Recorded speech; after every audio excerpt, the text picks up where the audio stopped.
আচ্ছা, পৃথিবীর সব মায়েরা কি একই রকম? মায়েদের সমস্যাটা কোথায়? আমি যদি একটু বেশি ঘুমাই, কি যে সারাদিন কুম্ভকর্ণের মতন ঘুমিয়ে থাকিস আমি বুঝি না বাবু। আর যদি না ঘুমাই, ফোনটা না ঘেটে চুপচাপ তাড়াতাড়ি ঘুমা একটু।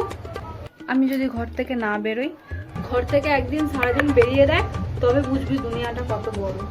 আর একবার ঘর থেকে বেরোতে চাইলে, তুই ঘর থেকে এক পা বের করে দেখ, যদি না তোর ঠ্যাং খোঁড়া করে রেখে দিয়েছি, সেদিন বুঝবি যে মা কি জিনিস। আমি একটু বসে থাকলে, কি যে সারাদিন ছোট জগন্নাথের মতন বসে থাকিস, একটু তো ইচ্ছাও করে যে মায়ের হাতে হাতে একটু কাজ করি। আর আমি যদি কাজ করতে যাই, থাক থাক, কাজ করে আমাকে উদ্ধার করে দিয়েছো, কাজের থেকে বেশি অকাজ করিস। কোনো দরকার নেই আমার কাজ করা, আমি আমার কাজ করে নেবো। একদিন ঘরে থাকলে, একটু তো বান্ধবীদের সাথে ঘুরে আসতে পারিস, তাতে তো একটু মনটা ভালো থাকে। আর যদি একবার ভুল করেও ঘুরতে যাই, তো যাচ্ছিস যা, কখন আসবি বাড়িতে? তাড়াতাড়ি চলে আসিস কিন্তু।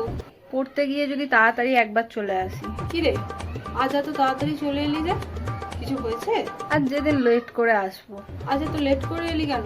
সত্যি কথা বল, সত্যি কথা বল। মায়ের কথার উত্তর দিলে, আর মুখে মুখে তর্ক করছে। আর উত্তর না দিলে, অন্য সময় তো ধান দিলে মুখে খই ফুটে যায়, এখন চুপ করে আছিস কেন? উত্তর দে তাড়াতাড়ি, তাড়াতাড়ি উত্তর দে। মাকে কোনো কাজ বলার আগেই মা সব কিছু রেডি করে রেখে দেয়। যেই কাজটা মুখ ফুটে একবার বলে ফেলবো যে মা এটা করে দাও তো, কি ম্যামে করছিস? নিজের কাজ নিজে কর, করে নে, আমি নিতে পারবো না, কোনো কাজ করতে পারবো না। খেতে বসতে উঠতে সবেতে সমস্যা, ঘুমোতে সবেতে সমস্যা, সমস্যাই সমস্যা।